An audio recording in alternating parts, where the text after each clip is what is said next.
Welcome to சகாஸ் lifestyle. இன்றைக்கி நம்ம ரொம்ப ஈஸியாக சூப்பராக ஒரு பீர்க்கங்காய் பொரியல் பண்ணலாம்.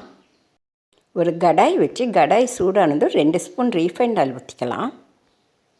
எண்ணெய் சூடாயிடுச்சு. கடுகு உளுத்தம்பருப்பு போட்டு தாளிச்சிக்கலாம். கடுகு நல்லா பொரியட்டும். படப்படன்னு பொரியுது. இப்போ வெங்காயமும் கருவேப்பிலையும் போட்டு வதக்கலாம். ரொம்பவும் சிம்பிளாக ஈஸியாக செய்யலாம் இந்த பொரியலை. பீர்க்கங்காய் சாப்பிடாத குழந்தைய கூட இப்படி செஞ்சு கொடுத்தோமா நிறையா சாப்பிடுவாங்க. வெங்காயம் நல்லா சிவக்க வதங்கட்டும். பீர்க்கங்காயை தோல் சீவி கழுவி கட் பண்ணி வச்சுருக்கேன். கட் பண்ணதுக்கு பின்னாடி கழுவக்கூடாது.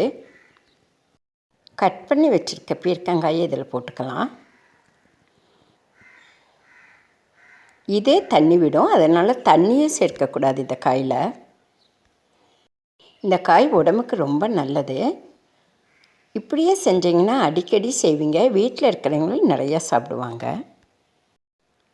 மஞ்சத்தூள் 1 ஸ்பூன், மிளகாய்த்தூள் 2 ஸ்பூன் போட்டுக்கலாம். தேவையான அளவு உப்பு போட்டு கலந்து விடலாம். கொஞ்சமாக உப்பு போடலாம், கவனமாக போடணும் உப்பு. நல்லா கலந்து விடலாம்.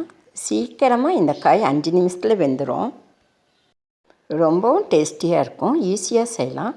சமைக்க தெரியாதவங்க கூட இந்த காயை ஈஸியாக செய்யலாம். காய்கள் நிறைய சேர்த்தனமா உடம்புக்கு நல்லது. இந்த மாதிரி செஞ்சோமா நிச்சயமாக வீட்டில் இருக்கிறவங்க நிறையா சாப்பிடுவாங்க. நமக்கும் சந்தோஷமாக இருக்கும். மூடி போட்டு வேக விடலாம். 2 நிமிஷத்துக்கு ஒரு முறை திறந்து கிளறி விடலாம். தண்ணி விட்டுருக்கோம். இப்போ 5 நிமிஷம் ஆயிடுச்சு. நல்லா காய் வெந்துருச்சு. நல்லா கலந்து விடலாம். சூப்பராக காய் வெந்துருச்சு. இப்படியே கூட சாப்பிட்லாம். அவ்வளோ டேஸ்டியாக இருக்கும். நடுவில் கொஞ்சமாக இடம் கேப் உண்டு பண்ணிக்கலாம். இந்த பீர்க்கங்காய் வேகிறப்ப நிறையா தண்ணி விடும். அந்த தண்ணியிலையே நல்லா வெந்துடும்.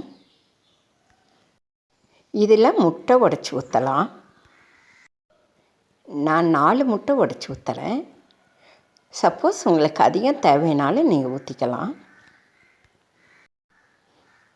முட்டையெல்லாம் உடச்சி ஊற்றிட்டு 1 நிமிஷம் அப்படியே விடலாம். ரொம்ப ஹெல்த்தியாக ஈஸியாக ஒரு சமையல் செஞ்சோமா நம்மளுக்கு சந்தோஷம் தானே. வீட்டில் இருக்கிறவங்களும் நிறையா சாப்பிடுவாங்க. அவங்க நல்லா சாப்பிட்றத பார்த்து நம்ம ரொம்ப ஜாலியாகிடலாம். பருப்பு சாம்பார் வச்சு இந்த மாதிரி செஞ்சு கொடுத்தோமா ஹெல்த்தியாக டேஸ்டியாக இருக்கும்.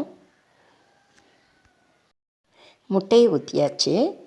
சிம்மில் வச்சு அப்படியே 1 நிமிஷம் விடலாம். முட்டையை ஊற்றின உடனே கலந்து விடக்கூடாது. 1 நிமிஷம் அப்படியே விட்டுறணும். 1 நிமிஷம் ஆயிடுச்சு. இப்போ நல்லா கலந்து விடலாம். நல்லா கலந்து விட்டு கொஞ்ச நேரம் ஃபியூ செகண்ட்ஸ் விடலாம். இப்போ கேஸை அதிகப்படுத்திக்கலாம். நல்லா கலந்து விட்டாச்சு. காயெல்லாம் சுற்றி கலந்து விடலாம். முட்டை நல்லா வெந்துருச்சு. காயை கலந்து விட்டுறலாம். முட்டை ஊற்றினதுக்கு பின்னாடி ரொம்ப நேரம் வேக வேண்டியதில்லை. முட்டை ரொம்ப நேரம் வெந்தால் லப்பர் மாதிரி ஆகிடும். 2 நிமிஷம் கலக்கி விட்டோமா போதும். நல்லா சூப்பராக ரெடி ஆகிடுச்சு நம்ம பீர்க்கங்காய் பொரியல். என் வீடியோவுக்கு லைக் பண்ணுங்கள், ஷேர் பண்ணுங்கள், கமெண்ட் பண்ணுங்கள், சப்ஸ்கிரைப் பண்ணுங்கள். இந்த பீர்க்கங்காய் பொரியலை செஞ்சு பார்த்துட்டு எப்படி இருந்துச்சுன்னு சொல்லுங்கள், கமெண்ட் பண்ணுங்கள். எல்லோரும் ஈஸியாக செய்யக்கூடிய அன்றாட சமையலை தான் நான் வீடியோவாக போடுறேன். சப்போர்ட் பண்ணுங்கள், சப்ஸ்கிரைப் பண்ணுங்கள். வாங்க சாப்பிடலாம். என் வீடியோ பார்த்த உங்களுக்கு என் மனமார்ந்த நன்றிகள். எல்லாருக்கும் அட்வான்ஸ் ஹாப்பி கிறிஸ்மஸ். எங்களுக்கும் கிறிஸ்மஸ் தான். எல்லோரும் எங்கள் வீட்டுக்கு வாங்க, ஜாலியாக என்ஜாய் பண்ணலாம். Thank you so much.